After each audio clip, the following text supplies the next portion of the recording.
Gracias, muy bien.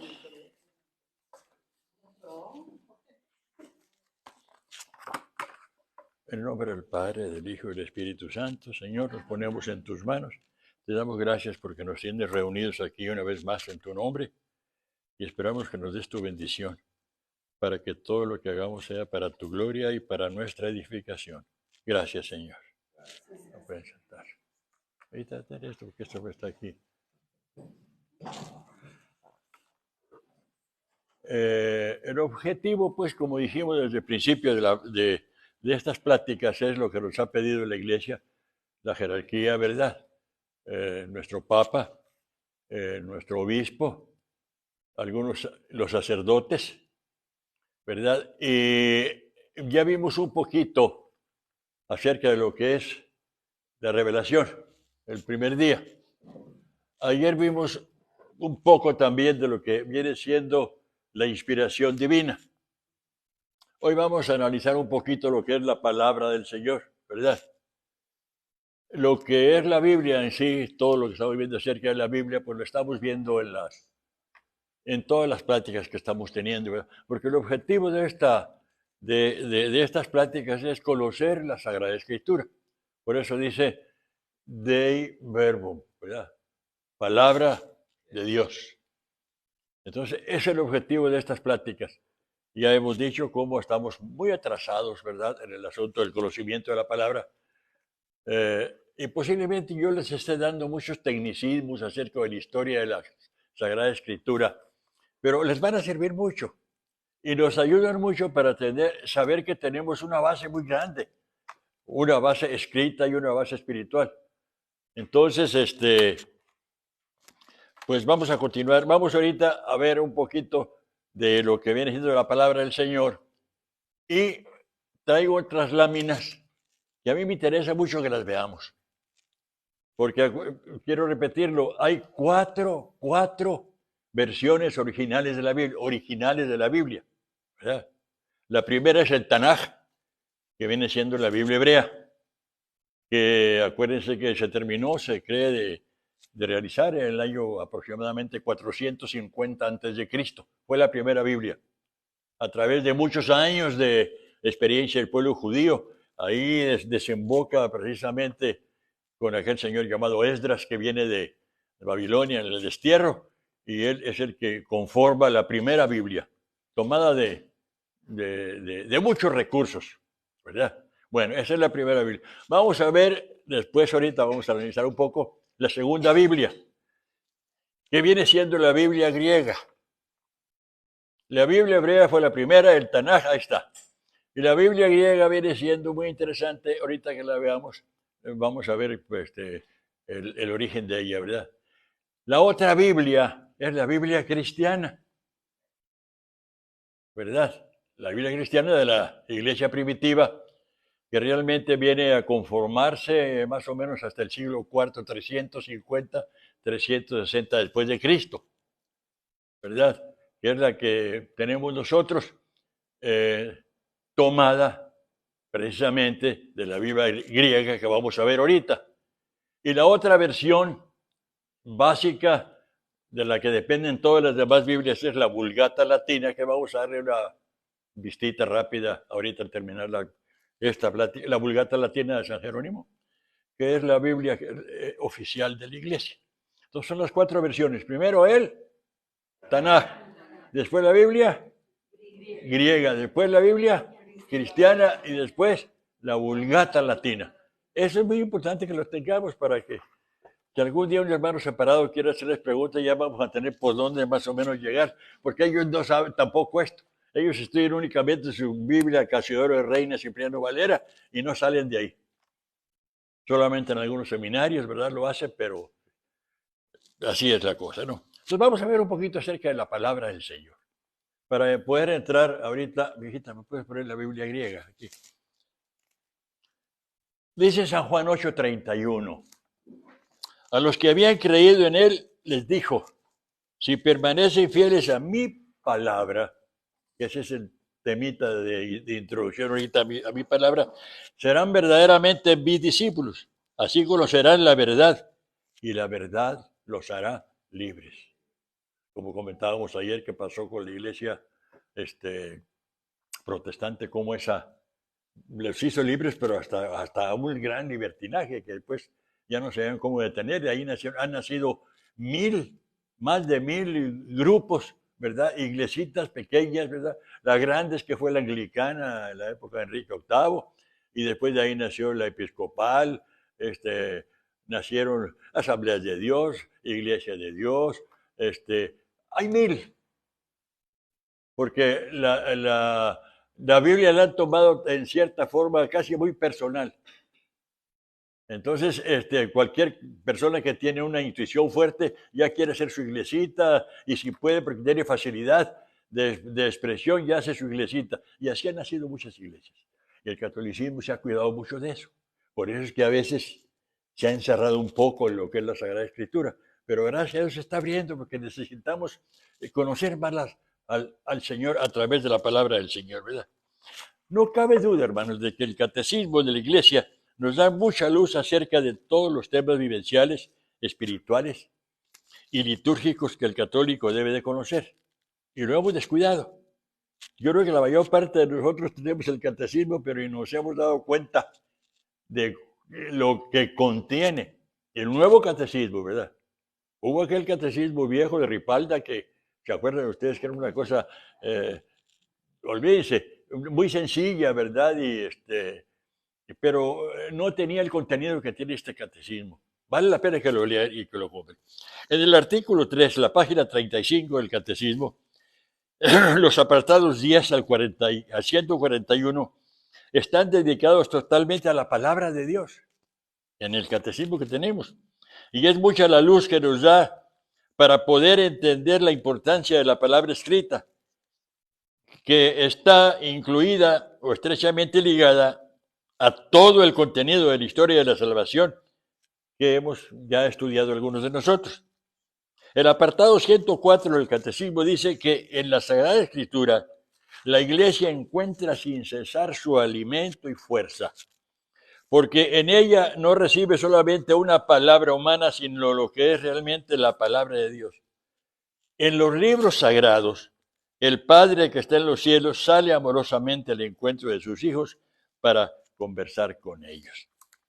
Los libros del Antiguo Testamento que contienen la historia de la salvación anterior a nuestro Señor Jesucristo dan testimonio de toda la pedagogía divina del amor salvífico de Dios. Contienen enseñanzas sublimes sobre Dios y una sabiduría acerca de la vida del hombre. Encierran admirables tesoros de oración y en ellos se esconde el misterio de nuestra salvación.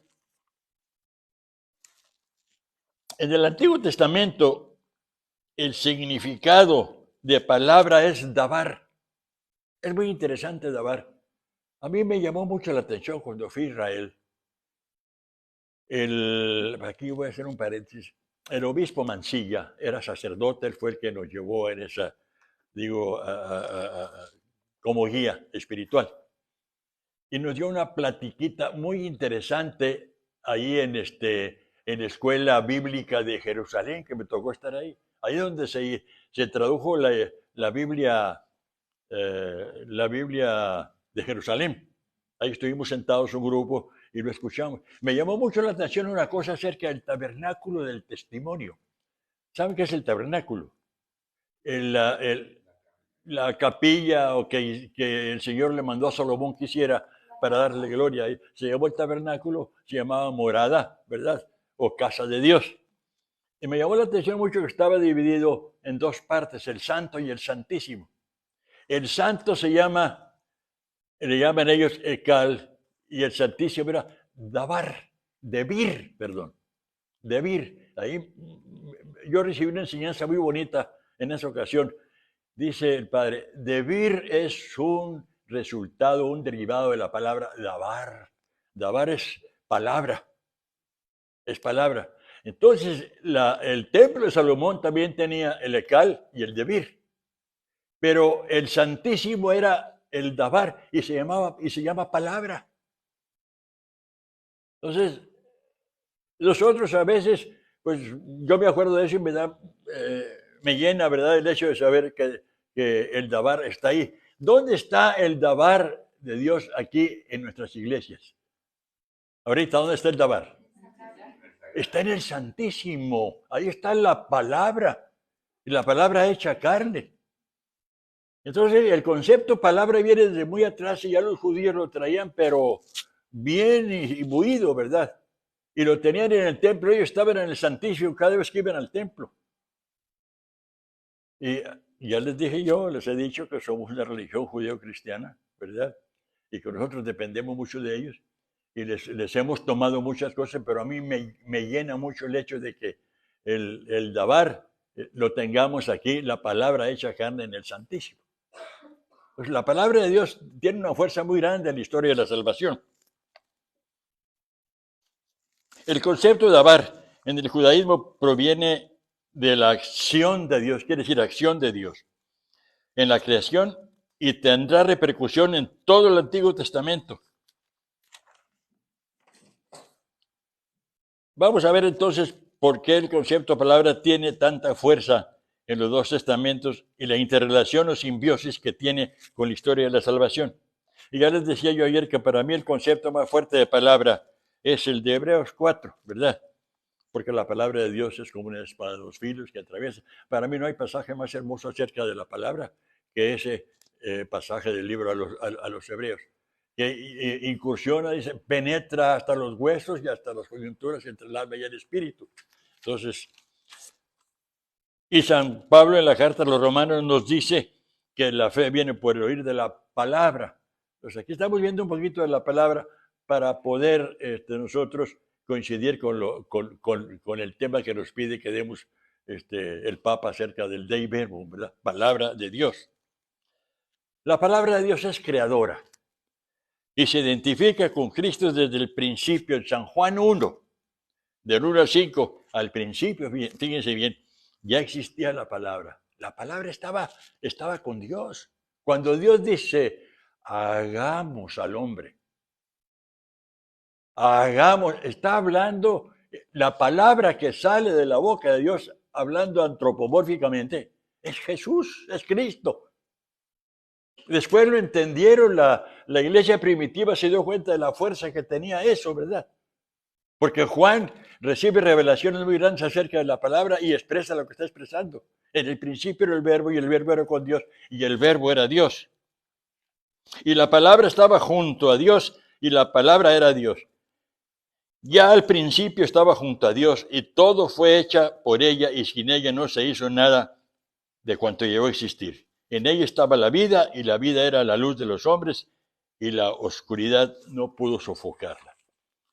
El apóstol San Juan y también San Pablo fueron los personajes que más luz tuvieron, o más bien quienes pudieron expresar con más fuerza la realidad de la palabra. Esto es precioso lo que dice Juan en su primera carta, ¿verdad? La primera carta de Juan, son 3 cartas, ¿verdad? Las de Juan, primera, segunda y tercera, que él escribe en una forma universal para todos los fieles, ¿verdad? Dice, lo que existía desde el principio, lo que hemos oído, porque Él estaba ahí con Él, lo que hemos visto con nuestros ojos, lo que contemplamos y tocaron nuestras manos. Juan escribe esto porque él, acuérdense en la cena del Señor, así lo pinta, ¿verdad? Estaba recargado en el pecho. Él sintió lo que era la palabra. Por eso San Juan escribe en la forma que escribe, ¿verdad? Y vean el libro de San Juan, es una cosa preciosa lo que es el Evangelio de Juan y sus cartas. Y nosotros la hemos visto y damos testimonio y les anunciamos la vida eterna que estaba junto al Padre y se nos manifestó. Otra vez vida eterna, Juan. Y esto, hermanos, no hay que olvidarlo. Y yo sé que realmente estamos aquí porque tenemos esperanza en esa vida eterna que nos ha prometido el Señor. Y es hermoso tener esa tranquilidad y esa paz y eso que viene. Hay veces dudamos, no digo que no, y somos humanos. Pero qué certeza, qué hermosura cuando tenemos esa realidad en nuestras vidas, ¿verdad? Que hay eternidad. San Mateo nos dice en el capítulo 4:4, capítulo 4, verso 4. Está escrito, no solo de pan vive el hombre, sino de toda palabra que sale de la boca de Dios, hablando antropomórficamente otra vez. La palabra produce vida eterna. San Juan 5:24, en verdad os digo, el que escucha mi palabra y cree en el que me ha enviado, tiene vida eterna y no incurre en juicio, sino que ha pasado de la muerte a la vida. Gracias a Dios por esto. A mí esto me gusta mucho, ya estoy viejo, ya me quedan unos días de vida. Y es hermosa la esperanza que yo tengo. ¿Qué va a ser? No sé. No creo que vaya a estar allá como Nerón pintaba con una arpa tocando allá el cielo, no. Para mí la vida eterna es seguir conociendo al Señor. Dice la Escritura y en los Salmos, la gloria de una estrella es diferente a la gloria de otra estrella. Cada estrella tiene su gloria. Y hermanos, ¿cuántos millones de estrellas hay en el universo? Miles de millones y de millones, olvídense. Entonces, la vida eterna, uno dice, ¿qué voy a hacer allá? Conocer el universo. Conocer lo que Dios tiene, acompañado de mi vieja, desde luego.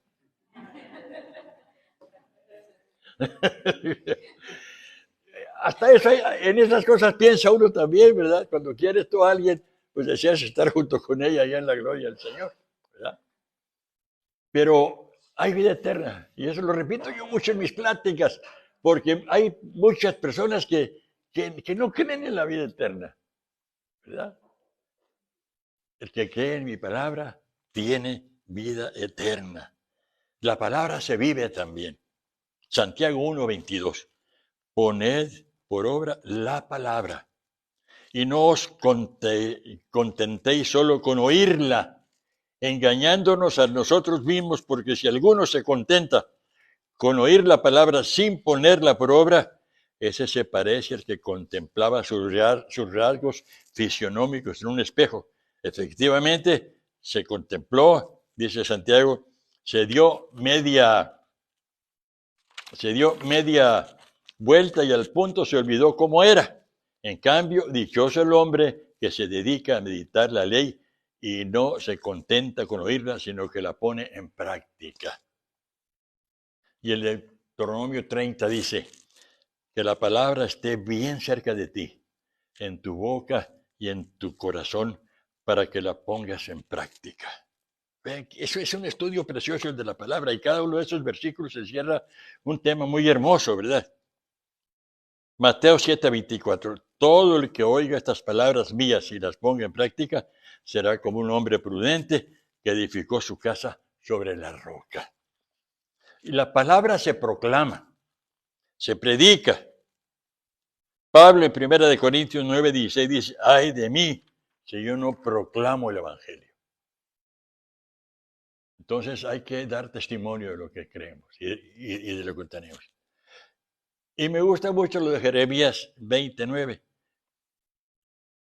Yo decía, ya no voy a, ayer o antier se los comenté, ¿verdad? Que él decía, ya no voy a hablar en tu nombre, Señor. No voy a hablar, me dice, pero decía, me has forzado. Y luego dice una vez, maldito el día en que nací. Y luego dice Jeremías, maldito el que fue a decirle a mi padre, te nació un hijo varón. Estaba tan despechado, tan acabado, que decía, le dio a decir al Señor, ya no voy a predicar, ya olvídate.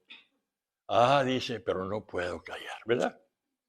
Porque llevo dentro de mí como un fuego interno que me quema y me ahoga si no lo expreso, si no lo digo. Entonces, así estamos algunos de ustedes, yo les aseguro que también son catequistas o algo por algo el Señor.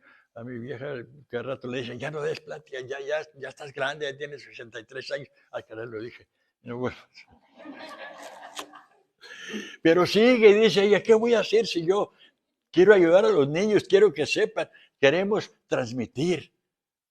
Yo, véanme a mí, aquí estoy, un viejito. Ya ves, no me doy cuenta, soy un viejito.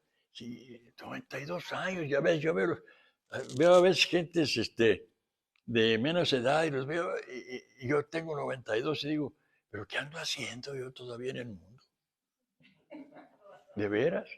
Es una cosa tremenda. Dios me ha bendecido, ya les he dicho cómo creo en la palabra, posiblemente por eso el Señor me tiene aquí al frente, hablando del Señor, hablando de Él, ¿verdad? Y se debe únicamente debido a su hermosa palabra que ha hecho un efecto muy grande en mi vida, ¿verdad?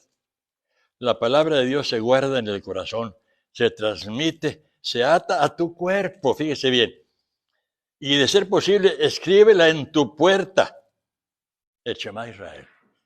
Cuando yo fui a Israel, ahí aprendí esto.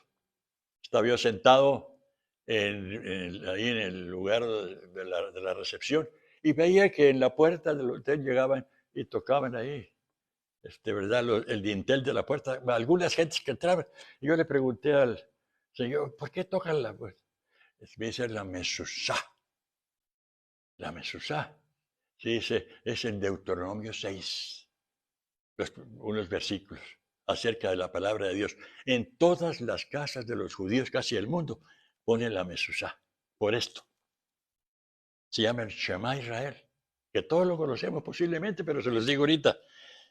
Deuteronomio 6, capítulo 4. Escucha, Israel. El Señor nuestro Dios el Señor es uno. Amarás al Señor con todo tu corazón, con toda tu alma y con todas tus fuerzas. Guarda en tu corazón estas palabras que hoy te digo. Incúlcaselas a tus hijos y háblales de ellas cuando estés en casa o cuando vayas de viaje, acostado o levantado.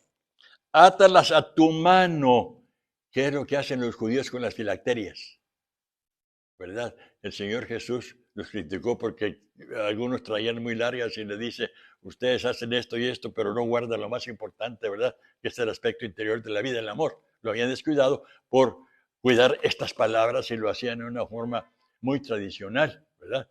Para que todos los viera. Átalas a tu mano como signo, colócalas en tu frente. Las filacterias las ponían aquí en sus cajitas. Y escríbelas a la entrada de tu casa y en tus puertas. Fue lo que me pasó en Israel cuando vi eso y me encantó. Entonces, si van ustedes a la casa de un judío y ven que toca la puerta, están tocando el Shema Israel. Y lo curioso es que no lo ponen vertical. Yo nunca he sabido por qué lo ponen en una forma inclinada la cajita esa. Y alguien, oí el otro día en la televisión y decía la mesushá debe estar inclinada, pero no supe por qué.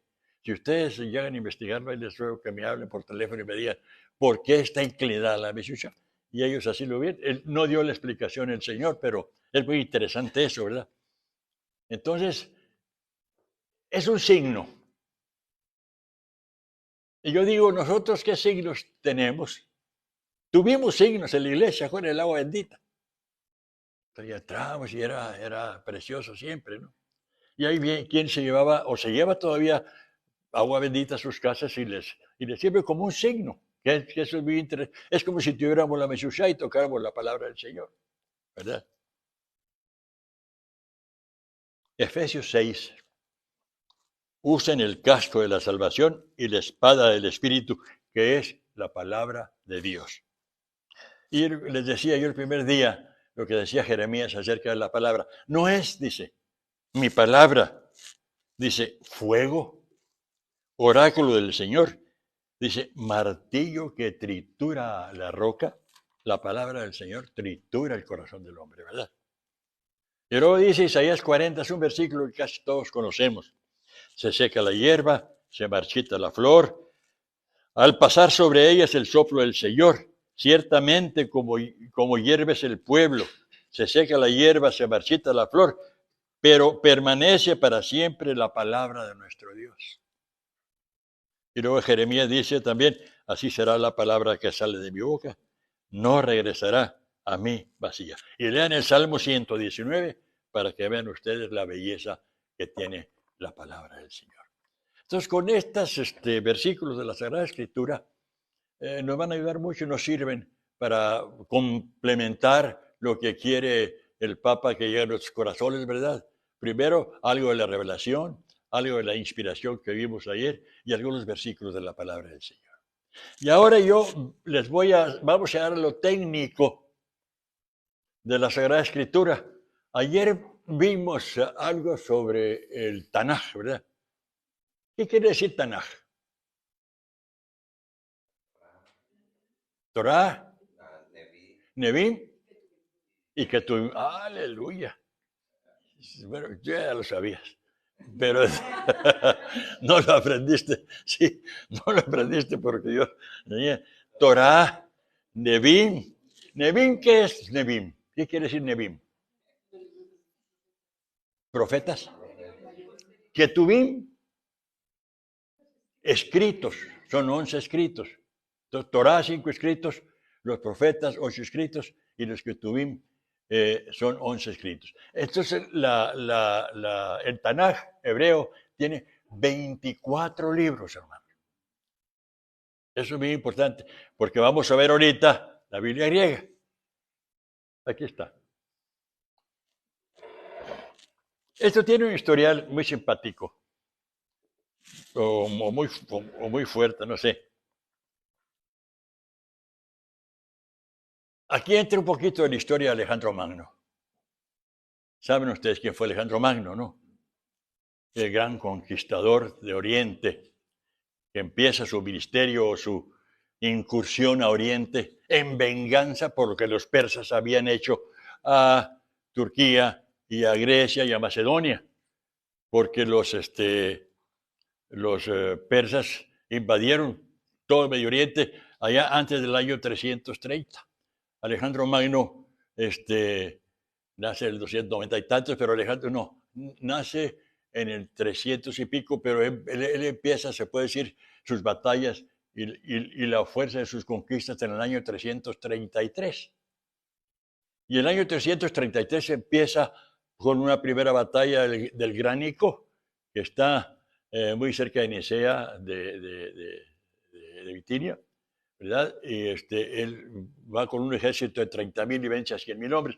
Y luego más adelante viene una batalla que está al sur de Turquía, ¿verdad?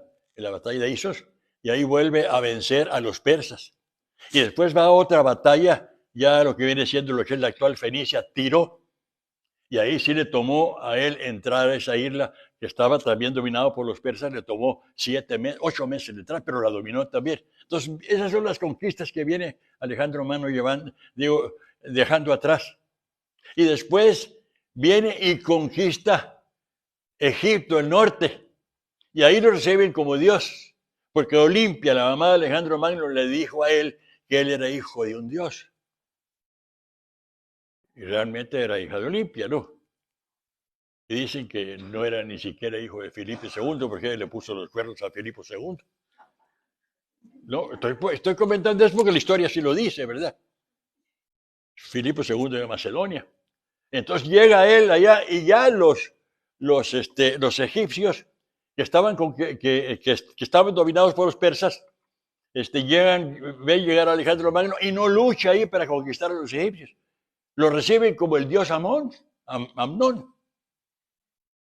Entonces llega ahí Alejandro Magno y es cuando él funda la ciudad de Alejandría, en el año 331 antes de Cristo. Funda Alejandría. Y Alejandría se vuelve un emporio.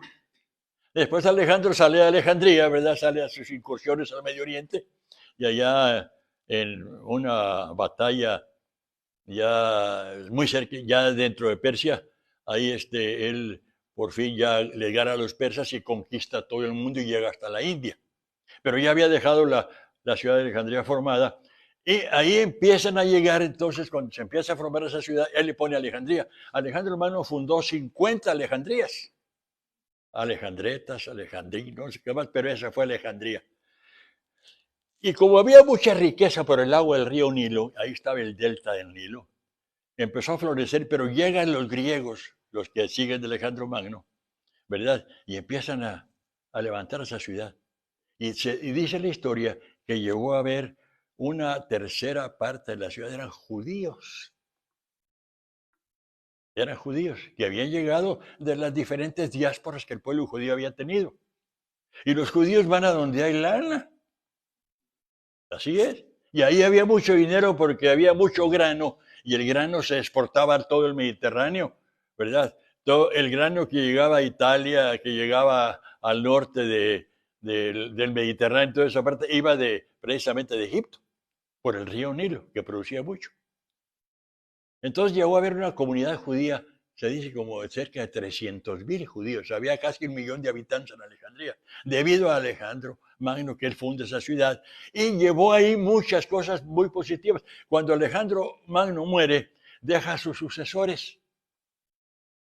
Los 3 más importantes fueron Ptolomeo I o Sóter, que es el que se queda en Alejandría, ahí en Egipto. Tiene otro sucesor, Lisímaco, que es el que toma Turquía y la parte de Macedonia. Y el otro fue Seleuco, que es el que se queda en Siria, ¿verdad? Entonces, al morir Alejandro Magno, deja a sus sucesores, ¿verdad? Y el que se queda en Egipto es Ptolomeo I Sóter. Y este hombre empezó a traer muchos griegos y empieza Alejandría a hacerse un pueblo muy desarrollado culturalmente, porque él era griego. Y acuérdense que en esos días ¿saben qué fue maestro de Alejandro Magno? Aristóteles. Aristóteles, el gran filósofo.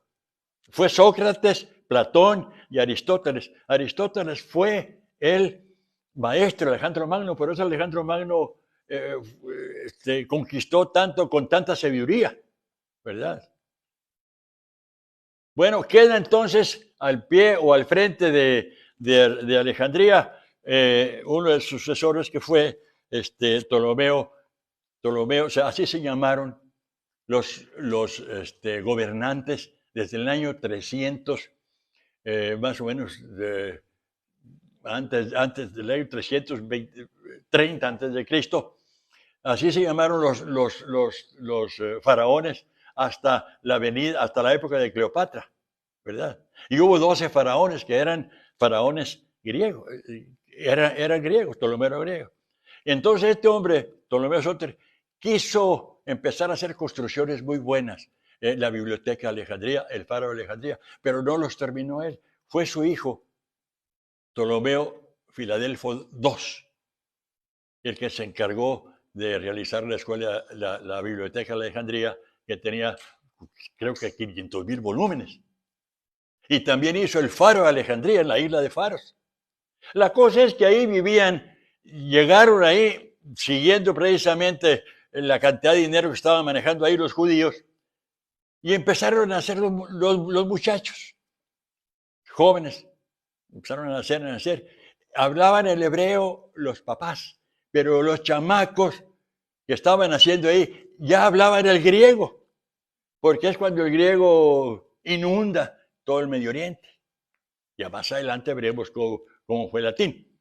Pero antes de eso fue el griego el que inundó Medio Oriente, ¿verdad? Y empiezan las inquietudes de los judíos. Tenían el Tanaj.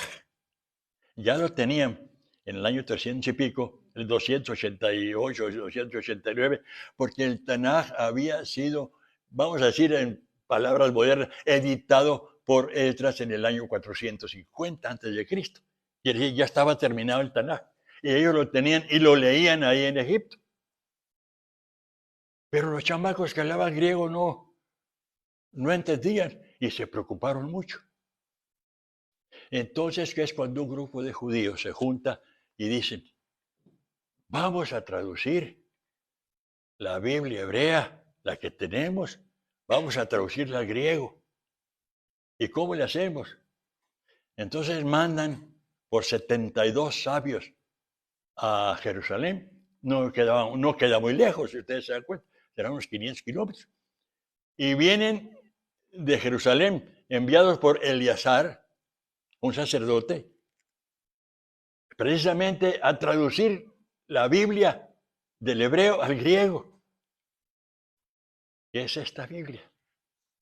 Entonces, para allá, ¿saben? Cuando hablan de la versión de los 70 se redondea, porque eran 72, pero lo redondearon en 70. Entonces, primero que todo, traducen la Torá. Y le ponen Pentateuco en griego. De ahí viene el nombre de Pentateuco. Penta 5. Luego Teucos es un estante, son los 5 libros, 5 primeros libros de la Biblia. Ahí nace precisamente el Pentateuco, ¿no? Pero hay un detalle que me gustaría, ustedes que leen o que consultan en internet, hay una carta, véanla, a Aristeas, apúntenlo los que tengan interés, carta a Aristeas, que les va a ampliar a ustedes lo que les estoy comentando ahorita. Viene, yo lo vi en internet porque en una ocasión me lo recomendaron y dije, vendrá, viene muy bien explicado lo que es, porque aquí en la carta a Aristeas hay otra versión. Dice que Ptolomeo II Filadelfo fue el de la idea de traducir la Biblia del hebreo al griego para tenerla en su biblioteca, que no fueron realmente los judíos. Y Aristeas comenta eso, porque Ptolomeo Filadelfo era un sabio, era un hombre muy preparado, y entonces él quería, cuanto libro, cuanto barco, dicen, llegaba a Alejandría, lo agarraba y empezaba a esculcarlo para ver qué obras nuevas traía. Por eso Alejandría fue tan importante en esos días, y había tanto judío. Ahí nace esto. Dicen, ¿te acuerdas tú qué es lo que hicieron los judíos? Tú una vez lo comentaste. ¿Qué hicieron? ¿Se fueron a la isla de qué? ¿De Faros? Sí. Eran de 2 de cada tribu, de los 12 tribus venían 2. Y los pusieron separados a la hora que iban a hacer la interpretación, la traducción. Y fue exactamente lo mismo. Coincidieron. Fue exactamente lo mismo, pero nada más la Torah. Después hicieron con los demás. Entonces, el 287 a.C. se traduce la Torá, los 5 primeros libros de la Biblia, que vienen siendo la base de la vida del pueblo de Israel. Es la vivencia, lo es todo, es la ley, lo es todo. De ahí nacen los 613 preceptos, de ahí nace todo. Y paulatinamente se fueron después traduciendo los demás libros. Isaías, Jeremías, los profetas, digo los reyes y todos los demás libros. Y llega, creo que hasta la Biblia de los griegos se llega a conformarse definitivamente hasta el año 100 antes de Cristo con el libro de sabiduría, que no era uno de los libros protocanónicos. Ahí en Alejandría es cuando los judíos de Alejandría aumentan a la Biblia hebrea los 7 libros deuterocanónicos. Judith, Primera Macabeos, Segunda Macabeos, Sabiduría, Eclesiástico, Baruch y Tobías. Estos libros no estaban en el Tanaj. Entonces ellos ahí los aumentan. Y nosotros los tenemos en nuestras Biblias. Porque vamos a ver algo de la Biblia cristiana ahorita rápido también. Los hermanos separados no lo tienen porque Lutero era un monje que tenía siempre dudas de estos libros. Entonces, Lutero al salir de ese convento venía con esas ideas. Entonces, cuando él traduce la Biblia en alemán, no pone estos libros. Sí, porque ya esos libros estaban en cuestionamiento por los judíos precisamente de Palestina, ¿no? Y no los incluyeron, en el Tanaj hebreo no están.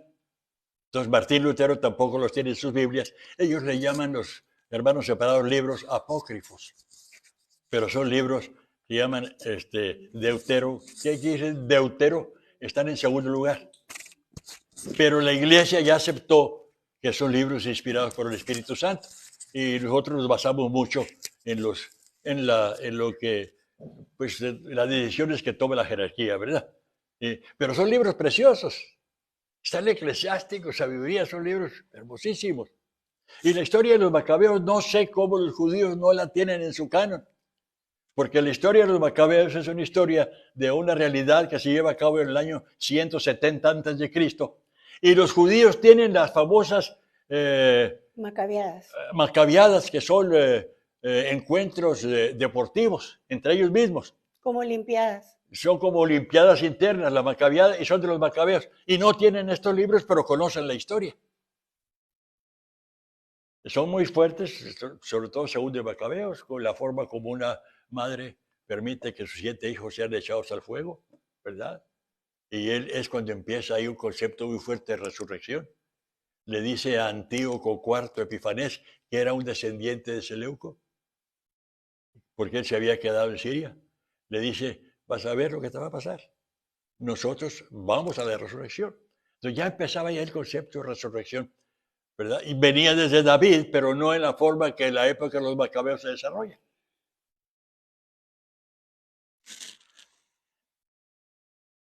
Entonces, los judíos de Alejandría traducen la Biblia al griego para que sus jóvenes la entendieran. Y hacen esto. ¿Cuántos libros tiene la Biblia hebrea, dijimos? A ver, aquí lo voy a agarrar en curva. ¿Cuántos? 24. Primera y Segunda de Reyes era un libro. Primera y Segunda de Samuel era un libro. No eran 2. Luego, Primera y Segunda de Crónicas era un libro. Esdras y Nehemías era un libro. Los 12 profetas menores era un libro. Y hay otros que también son 2 libros que ellos lo tienen en uno. Entonces, cuando traducen los judíos en Alejandría la Biblia, ellos separan los libros. Primera de Reyes es un libro y Segunda de Reyes otro libro. Y aquí está. Y aquí los numeré yo. 1, 2, 3, 4, 5, lo que es el Pentateuco, ¿no? O la Torá. Luego vienen los demás libros. Josué, Jueces, sí. Pero aquí Primera de Samuel ya es un libro más y aquí ya Segunda de Samuel es otro libro.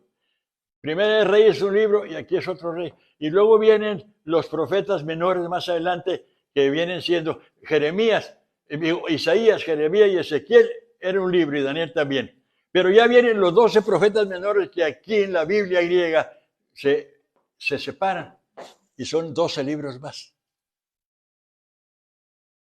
Que todos los libros de la Biblia hebrea, esos 24 libros se convierten en ¿cuántos? En 39. 39 libros. Eso. Porque ellos aumentaron después los 7 libros deuterocanónicos, que son los 46 libros que tiene el Antiguo Testamento nuestro también, porque nosotros nos hemos basado en la Biblia griega. Y el mismo, la Vulgata Latina de San Jerónimo también estuvo basada en la Biblia griega. No fue griega, fue latina, pero la Biblia griega fue la base. Y San Jerónimo, vamos a ver, tuvo problemas para poder traducir los libros deuterocanónicos, pero San Jerónimo, bueno, no hemos llegado ahí, pues ahorita les voy a decir más bien. Tenía amistad con San Agustín por carta. San Agustín estaba en Hipona, en el norte de África, y San Jerónimo estaba en Belén, cerca de Jerusalén, donde tradujo la Biblia, ¿verdad?, de los originales hebreos al latín. Otras personas creen que fue del griego al latín y no, porque era la Biblia que circundaba en esos días en la época del Señor Jesús, ¿verdad? Bueno. Entonces, esta es la Biblia griega, versión de los 70, Biblia griega, que también se llama Septuaginta. Septuaginta, que es la versión de los 70. Y aquí están los libros. Cada historia es preciosa. Cada historia es preciosa. ¿Verdad? Muy bien. Biblia griega, ¿qué? Te pongo la Biblia. Ok. Vamos a poner la Biblia cristiana. Entonces,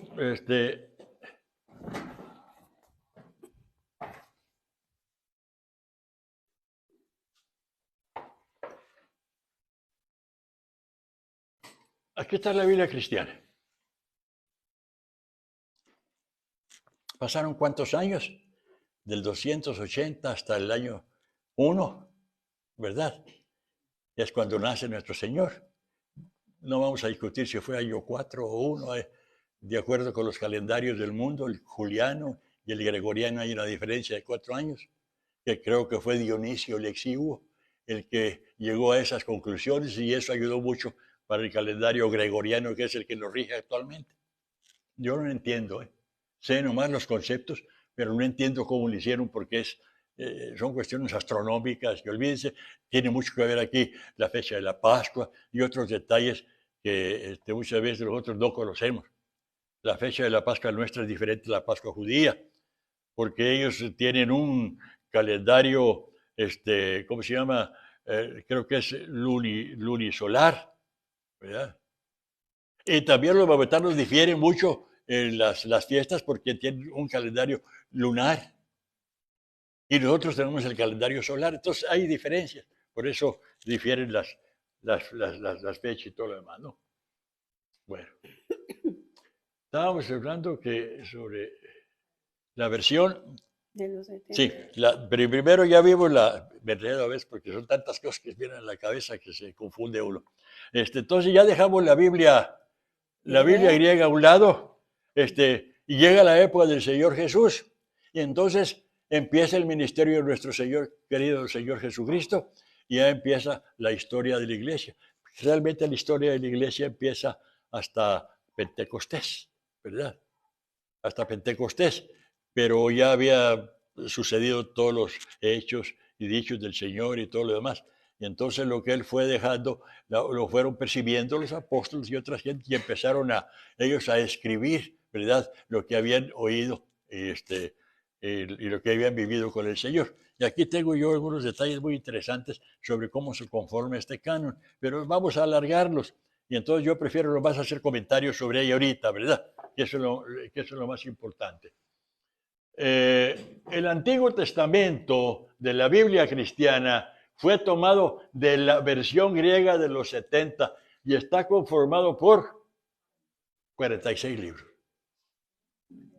Eso es muy importante. El Nuevo Testamento complementa esta Biblia con 27 libros escritos por los apóstoles y queda terminado realmente el canon del Nuevo Testamento aproximadamente en el 373 después de Cristo por Atanasio. Atanasio ya tenía el canon de la Biblia, pero había otros, por ejemplo, en el año 380 ya lo tenía también San Agustín. Y lo tenían otros. El canon del Nuevo Testamento, acuérdense que empieza, muchas gentes piensan que la primer libro fue Mateo, ¿no? Y luego Lucas y Juan, y no es así. Ya les dije la otra vez, y ya han de saber ustedes cuál fue el primer libro de la Biblia. ¿Cuál? ¿Cuál fue el primer libro del Nuevo Testamento? ¿Cuál fue el primer libro que se escribe del Nuevo Testamento? En el año 51. Acuérdense que el Evangelio de San Marcos aparece después del año 60. Después de Cristo. Y en el año 51, en el segundo viaje misionero de Pablo, ya había hecho un viaje Pablo, su primer viaje fue del 40 al, creo que fue el 45, ¿verdad? Por el sur de Turquía, del sur de Asia Menor. Y en su segundo viaje misionero él llega hasta Tesalónica. Y de ahí sigue a Atenas, llega a Corinto. Y Pablo en el año 51 escribe su carta a los tesalonicenses, la primera carta, el 51. Fue el primer escrito de la Biblia cristiana y del Nuevo Testamento. No fue ni Mateo, ni Marcos, ni Lucas, ni Juan. Fue San Pablo al año 51. Fue el primer libro de la Biblia. Después empiezan las cartas de Pablo todavía, y esas cartas se iban difundiendo por las iglesias que él había fundado. Después vienen segundas tesalonicenses. Pero después vienen otras cartas ya en su segundo viaje. Todavía en el segundo viaje de San Pablo, que fue del año 55 más o menos cerca del 60, en su segundo viaje, todavía no aparecían los evangelios. El primer evangelio es el de San Marcos. Sí, se acabó el tiempo. ¿Cómo? Se acabó el tiempo. ¿El tiempo de qué? No, es el último día y vamos a estar un poquito más. El primer evangelio es en San Marcos, y la carta, ¿cómo se llama?, a Tesalonicenses se escribe 9 años antes, ¿verdad? Y luego vienen otras cartas, varias de las cartas de Pablo se escriben antes de los evangelios. Cuando Pablo en 1 Corintios, capítulo 11, verso 26 más o menos, dice ahí, habla de la cena del Señor. La cena del Señor todavía no quedaba plasmada en los evangelios. Dice Pablo, yo recibí esto por tradición. Los hermanos que se convirtieron al Señor celebraban la cena, pero todavía no estaba en los evangelios escrita. Hay otra teoría, no es teoría, es otra hipótesis, que antes de Marcos hubo el evangelio llamado Mateo Arameo, pero no se sabe. Se ha incursionado sobre esto. Es muy difícil conocer cómo se fueron formando los primeros libros del Nuevo Testamento, ¿no? Pero está comprobado que el primer evangelio fue el de Marcos. Y es una cosa paradójica, Marcos, porque Marcos, acuérdense bien que al principio era un rajón. En el primer viaje misionero de Pablo se regresa de la isla de Chipre. No quiere seguir el viaje porque supo que al entrar allá al sur de Turquía había paludismos y había salteadores. Eso es lo que suponen los que conocen la vida de él, ¿no? Entonces le dio miedo, se regresa. En el segundo viaje misionero que Pablo va a salir ya otra vez con Bernabé, Marcos lo quiere acompañar, le dice, no, mijito, tú te rajaste en el primer viaje y te vas para atrás. Entonces, Bernabé y Pablo tuvieron un encuentro ahí por culpa de San Marcos. Entonces, Marcos fue un problema al principio. Sin embargo, hay un autor que dice, Marcos fue problema, pero escribió un evangelio. Entonces, ahí se borra todo lo que hizo. Y Pablo, en alguna de sus cartas, dice, mándame esto que dejé ahí. Dice, y menciona a Marcos. Dile a Marcos esto. O sea, ya Pablo ya había creado una amistad después de todo lo que pasó con Marcos. Y acuérdense que Marcos, ¿se acuerdan del libro de los Hechos? Tenía su casa en Jerusalén. Y en una ocasión, cuando Pedro estaba encarcelado, ¿verdad? Al principio de la propagación del Evangelio, lo tienen encadenado y todo, y se sueltan las cadenas y se va a la casa de Marcos, a la casa de la mamá de Marcos. Y llega una criada, le abre la puerta y lo ve. Pedro, le dice, y entonces le cierra la puerta y corre y les dice, se le olvidó pues que debía dejarlo entrar. Pedro, lo ve en la Biblia para que vean qué simpático está eso. Entonces Marcos fue un hombre que sirvió siempre a la iglesia. Y Marcos tuvo un apego muy grande a Bernabé y fue un discípulo muy fuerte de San Pedro. Así como Lucas fue un discípulo muy fuerte de Pablo. Y el Evangelio de Lucas está muy influido por Pablo, porque Lucas acompañó a San Pablo en sus viajes. Entonces, comentábamos pues que el primer libro de la Biblia fue Primera Tesalonicenses, ¿verdad? Bien. No sé por qué estábamos viendo esto. Ok, ya se acabó el tiempo. No se me acabó nada. Siguieron las... No se me acabó nada. Después de los evangelistas, vienen algunas historias muy interesantes. En el año 100, por ejemplo, después de los apóstoles, empieza en la iglesia un periodo llamado los padres apostólicos. Y no eran los apóstoles ya. Los apóstoles ya dejan de vivir, el que sí perdura es San Juan, pero los demás apóstoles mueren, junto con Pablo y todo lo demás, y empieza un periodo de los padres apostólicos. Y ahí estaba Ignacio de Antioquía, estaba el obispo de Hermas, estaba un obispo de Roma, Clemente de Roma, eran 7, y estaba un escrito que se llamaba la Didache, llamada la enseñanza de los apóstoles, que empezó a circundar por toda la iglesia conocida en esa época. Y ahí empezaron a conjuntar algunos los libros que había escrito en las cartas de San Pablo. Y Pedro en su segunda carta, en el capítulo 3, dice, tengan cuidado con las cartas de San Pablo. O sea, ya las cartas de Pablo circundaban y Pedro todavía vivía. Porque algunos las han tergiversado, dice, y se van a condenar, así lo dice Pedro. Léanlo en segunda de Pedro. Entonces quiere decir que las cartas ya circundaban. Así se fue conformando lo que es el Nuevo Testamento, ¿verdad? Y los escritos de los apóstoles, y después las cartas de Pablo y las cartas universales que se llaman, ¿no? Entonces aquí tenemos cartas paulinas. Esas Romanos, 1 Corintios, 2 Corintios, Gálatas, Efesios, Filipenses, Colosenses, 1 Tesalonicenses, 2 Tesalonicenses, 1 Timoteo, 2 de Timoteo, carta a Filemón y Hebreos. Quizá me faltó alguna. Tito. Tito y Timoteo se llaman cartas pastorales, porque eran pastores nuevos de la iglesia, y Pablo les manda cartas para que se comporten como buenos pastores. ¿Ya? Y después vienen las cartas universales, preciosas. Primera, segunda y tercera de Juan. Primera y segunda de Pedro. La carta de Judas.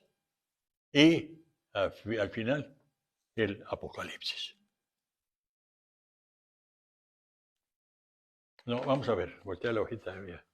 Mijita, por favor. Por favor, mi amor. Oscar, dime. Qué bueno que hagan preguntas, sí. ¿Quién asesoraba las primeras Biblias que se escribieron? ¿Quién qué? ¿Quién las asesoraba? Mira, aquí está. Aquí traía todo eso, pero se alarga mucho. Pero te voy a decir. Nos debes de seguir dando clases. No, pues cuando quieras. No, yo he encantado la vida, ¿verdad? Mira, aquí está toda la historia de cómo se fue conformando. Yo tengo aquí varias hojas.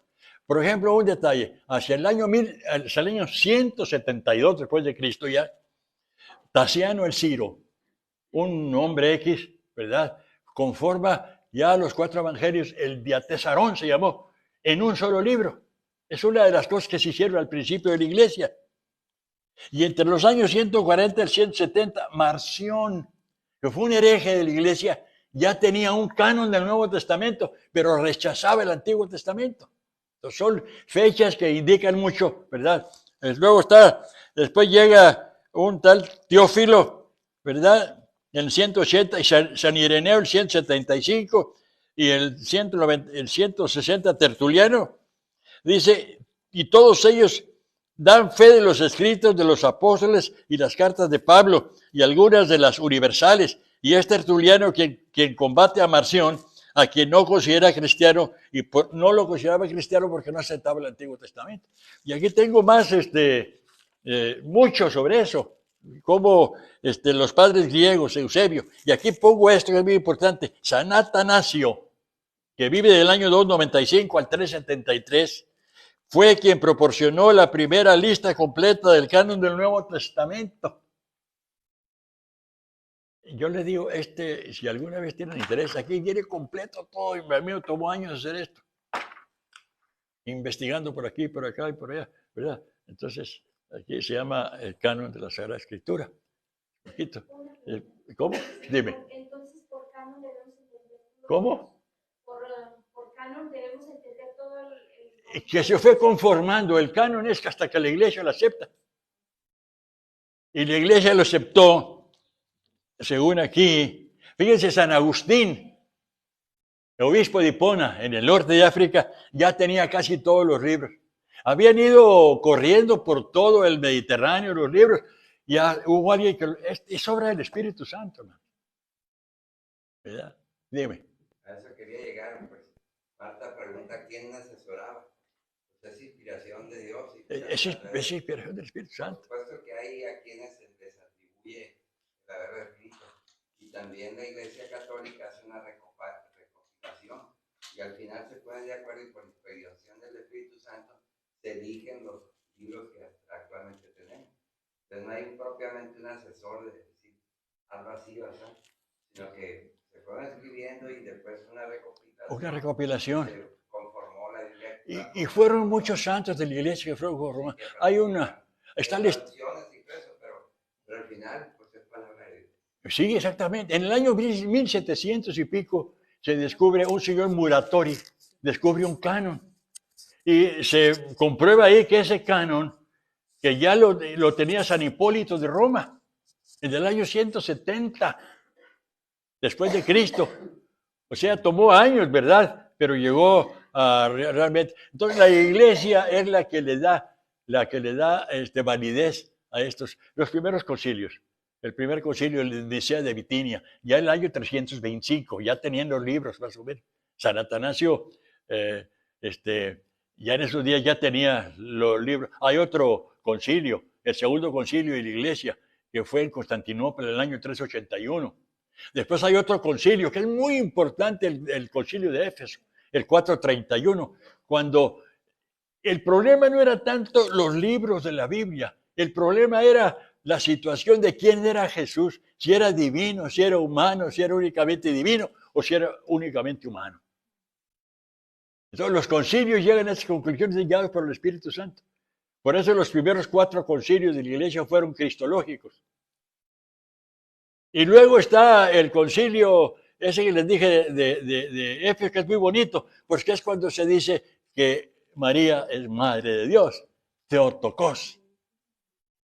Y entonces cuando hay fiesta en Éfeso y la gente del pueblo no duerme en alegría porque ya habían reconocido a María como Madre de Dios, porque se decía Madre de Jesús, pero eso limitaba mucho lo que era al Señor mismo.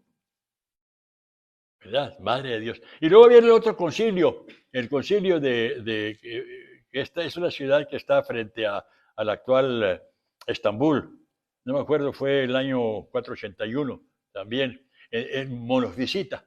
Y ahí se discutió mucho el hecho de que decían de que Jesús era únicamente divino. Entonces, eso era más delicado que la conformación de los libros.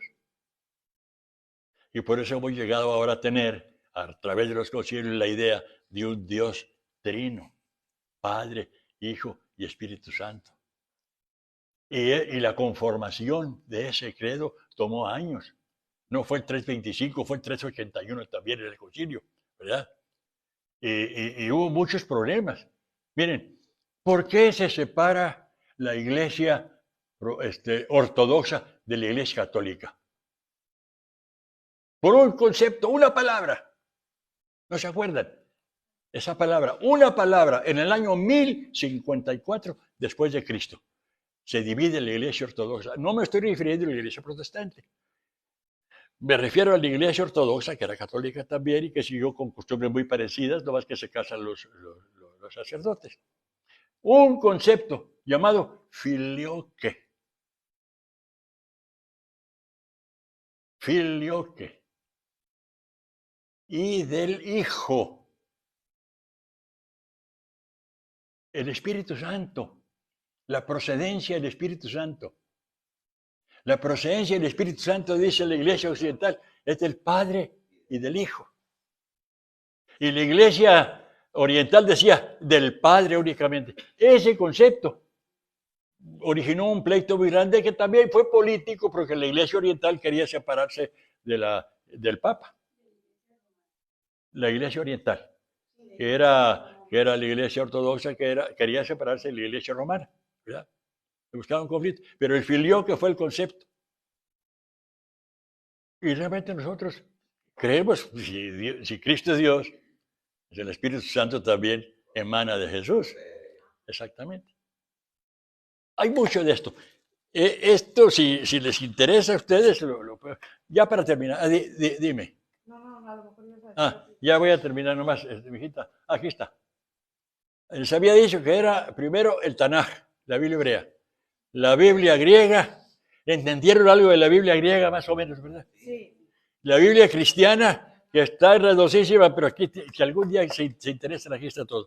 Y la otra Biblia, que fue la Biblia también de las originales, de las primeras Biblias, fue la Vulgata latina. El griego, la Biblia griega, en la época del Señor Jesús se hablaba griego. ¿Qué pasa?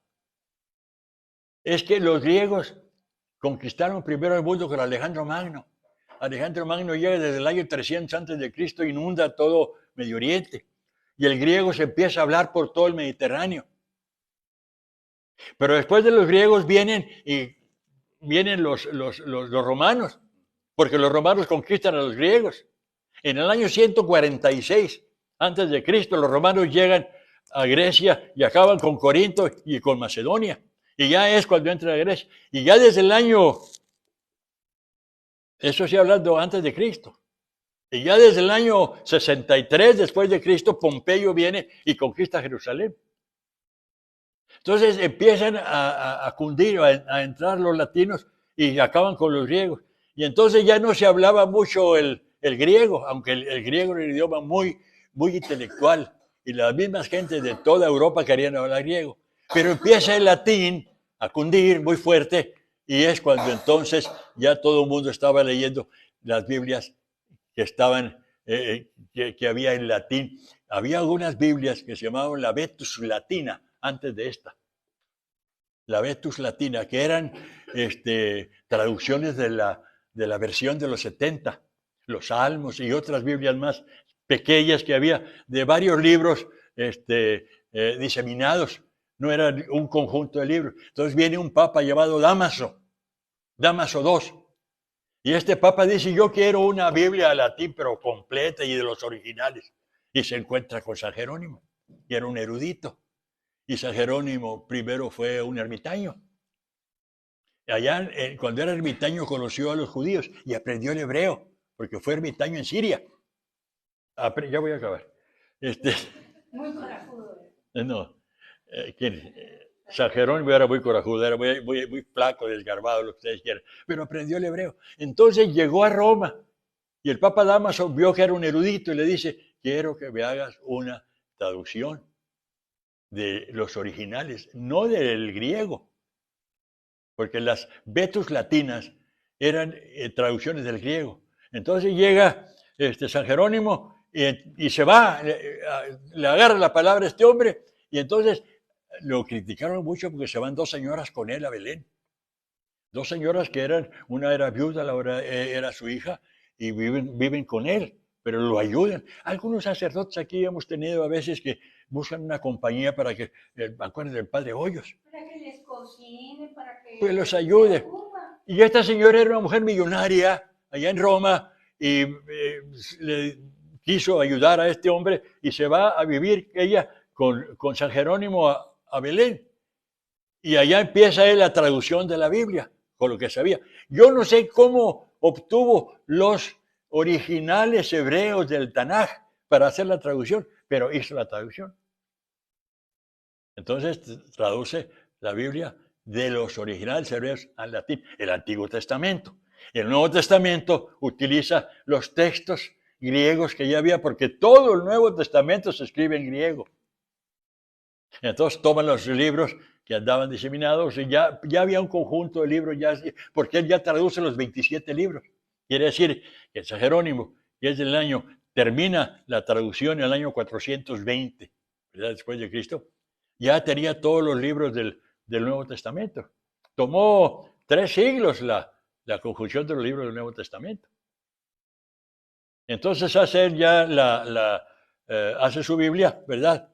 Y aumenta los 7 libros deuterocanónicos también, que no querían algunos, que ni él quería, pero es obligado por las circunstancias y entonces aumenta los 7. Y entonces la Vulgata latina que tenemos actualmente en la iglesia, que traje el otro día y la puse aquí, es la Biblia oficial de la iglesia, esa Biblia de San Jerónimo. Aquí le ayudó mucho a San Jerónimo para dar un sentido más exacto a su traducción. Utilizó la exapla que Orígenes había dejado en la biblioteca de Cesarea. ¿Saben quién fue Orígenes? No. Fue el del siglo III antes de Cristo. Él nace, creo que él tiene muchos conflictos. Él nace en Alejandría. Llegó a ser un gran sacerdote, pero el obispo de Alejandría le tomó mucha envidia. Cometió un error, Orígenes, y no se le ha perdonado por la iglesia. Se lo voy a decir, es poco duro decirlo. Pero él se mutiló para no tener tentaciones. Era tan entregado que quiso mejor mutilarse. Entonces la iglesia lo supo allá en Roma y lo rechazaron. Pero es el hombre más sabio que ha tenido la iglesia en el siglo III antes de Cristo.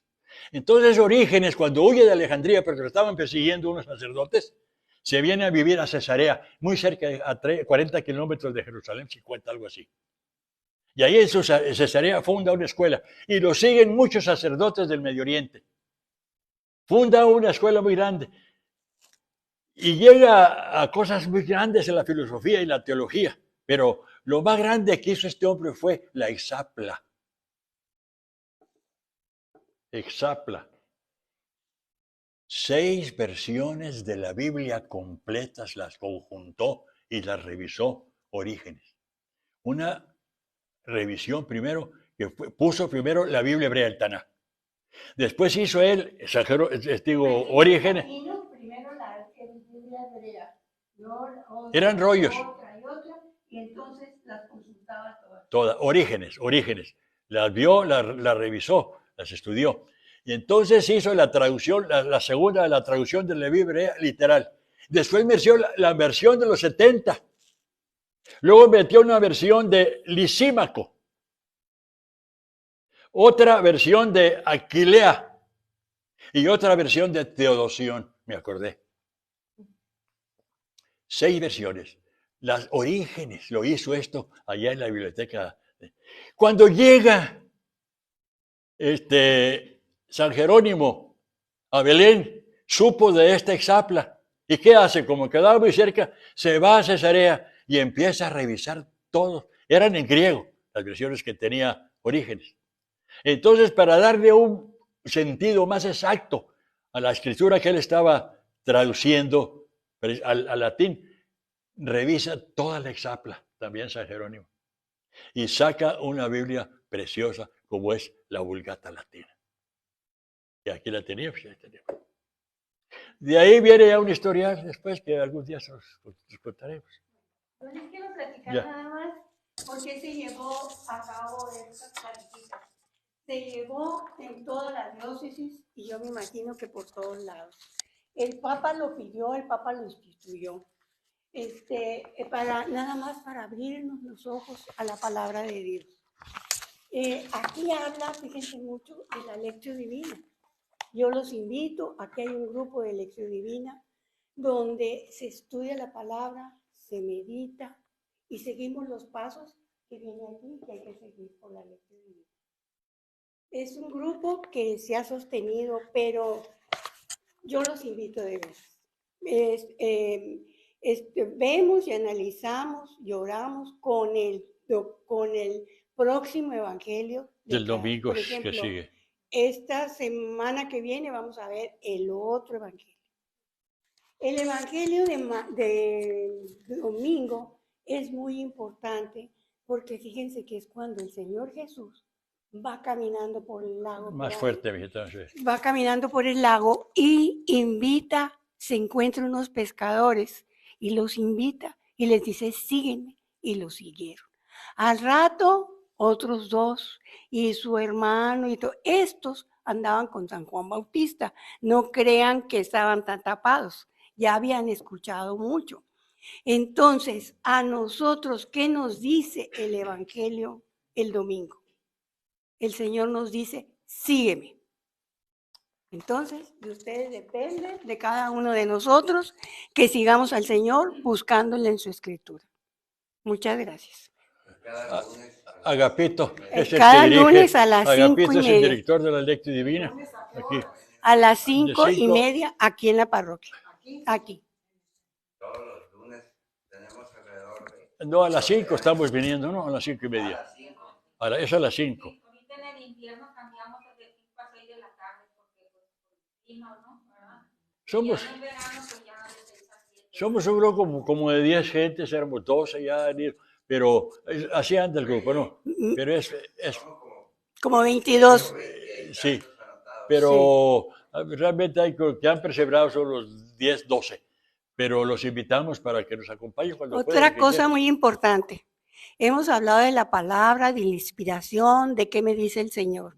Todo eso tiene que ser con mucho cuidado, siempre adheridos a un grupo, a un sacerdote, a pláticas, a una escuela. Los invito también a la Escuela Bíblica Diocesana. Dan muchos cursos a través de Zoom y son tomados en cuenta, son diplomados. Si quieren aprender, ya saben. Entonces, mucho cuidado con la palabra de Dios. Siempre tenemos que estar adheridos a un grupo de iglesia para poder continuar estudiando la palabra de Dios. No coger monte y cada quien para su monte. Hermano, Gracias. no me voy a sentar porque ya estoy cansado. Ya se Vamos a acabó, despedirnos en el nombre del Padre, del Hijo y del Espíritu Santo. Agapito, ¿nos puedes decir algo? Ya así. Pues en principio queremos agradecerte el hecho que hayas aceptado pues darnos estas pláticas. Son muy alentadoras, nos invita yo creo que a todos a involucrarnos un poquito más en el conocimiento de la palabra de Dios. Decíamos al inicio que conocer la palabra de Dios es conocer a Jesús, y conocer a Jesús es amarlo y seguirlo.